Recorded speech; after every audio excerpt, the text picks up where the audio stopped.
Laidą pristato Medicinos diagnostikos ir gydymo centras. Atidumas gydo. Laidą pristato žemų kainų parduotuvė visai šeimai. Asorti.lt. O dabar leiskite pristatyti moterį, kuri ramiai augino sūnų, kol vieną dieną tarsi iš dangaus nukrito iš karto 3 vaikai. O netrukus šeimą papildė dar vienas, tiksliau viena. Kaip su savo atžalomis tvarkosi šokėja Kristina Sliesoraitienė. Išgirsite mūsų pasakojime.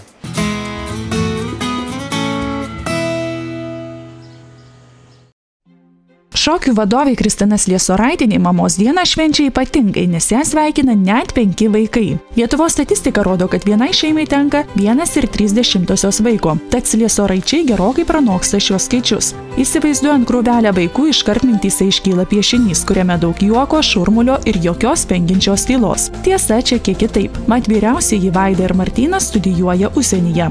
Namuose likę 6-okas Arnas ir mažosios Ema bei Laura. Mergaitės lanko prancūzų mokyklą, mat šeima turi planų ateityje šaltas lietuviškas žiemas leisti pietų Prancūzijoje.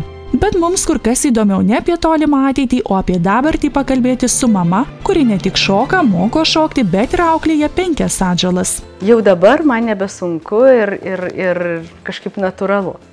Bet buvo momentas, kai mano gyvenime tas atsitiko ne palaipsniui, kai tai paprastai pas žmonės. Vienas vaikas susigyveni su antru, su trečiu.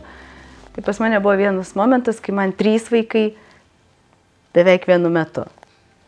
Tai gavosi, tai tada buvo sunku. Kristina nėra visų 5 vaikų biologinė mama. Pirmieji 2, kurie dabar studijuoja Londone ir Pekine, yra iš vyro Vaido pirmosios santuokos. Arnas Kristinos ir jos pirmo vyro sūnus. Ema bendras Kristinos ir Vaido vaikas, o Laura įvaikinta.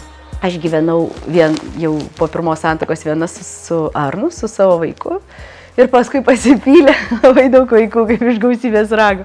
Nes tada santuokoj iš karto dar 2 ir tada Ema gimė dar vieną ir dar tada iš karto Laurytė po metų, žodžiu, buvo toks laikotarpis, kur tiesiog buvo sunku. Vienu metu Kristina su vyru net nedirbo, kad galėtų skirti visas jėgas naujos šeimos sulipdymui. Tačiau vaikiškų dvejonių, ar tėvai juos visus mylės vienodai, vis dėlto nepavyko išvengti. Ypač kai Kristina laukėsi Emos. Ne ką lengviau moteriai sekėsi imtis auklėjimo taktikos vyro pirmagimiams. Ko gero pati pradžia buvo tokia, kad aš liktais kaip draugė, bet vis tiek ateina tas momentas, kur mes taip kažkaip ir kalbėjom su vyru, kad vis tik tais abudu, tiek jisai mano sūnaus, tiek aš jo vaikams vis tik tais bandom sudėti į tokį, kad mes vis tik tais esam tėvai ir auklėjimu užsiemam abudu. Neatsiribojam nuo to, kad čia liktais kaip ir ne mano ir man vienodai kaip. Tai kažkurio momentu reikėjo ateiti prie to, kad prasidėjo auklėjimas. Kai prasidėjo šiek tiek auklėjimas, tai aišku atsirado ir purkštavimo. Palaipsniui viskas susitvarkė ir dabar šeima turi savo taisyklės, kurių nevalia laužyti.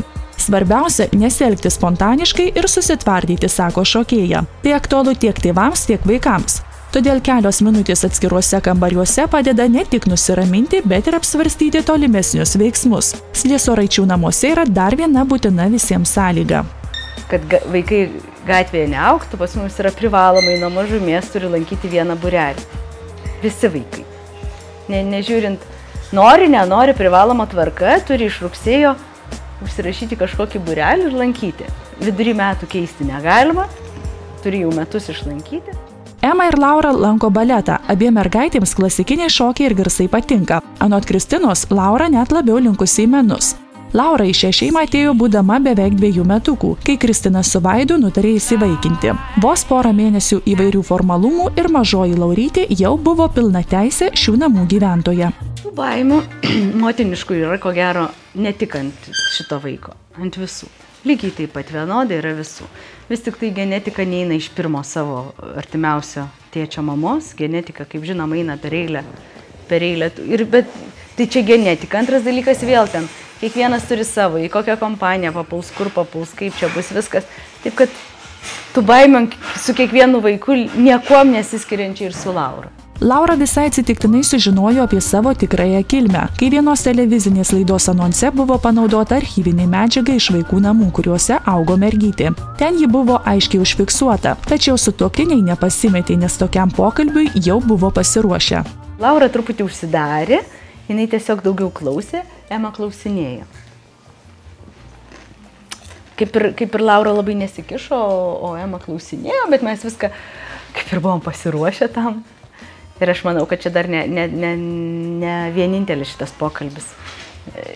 Kai susidėlios galvelėje iki galo ir išaugs iki tokio amžiaus, kai jau pradės dėliotis, tai dar mes turėsim tų pokalbių. Šiandien šios šeimos tiksluose dori ir įsimokslinę vaikai. 2 jos studentai apie studijas svetur svajoja ir 6-okas Arnas. Mažosioms mama taip pat linkėtų mokytis užsienyje. Ar neliūdna, kad ateis toks metas, kai dideli namai liks beveik tušti? Ne, sako Kristina. Juk tam vaikus ir auginame, kad vieną dieną juos kuo gražiau išleistume į pasaulį.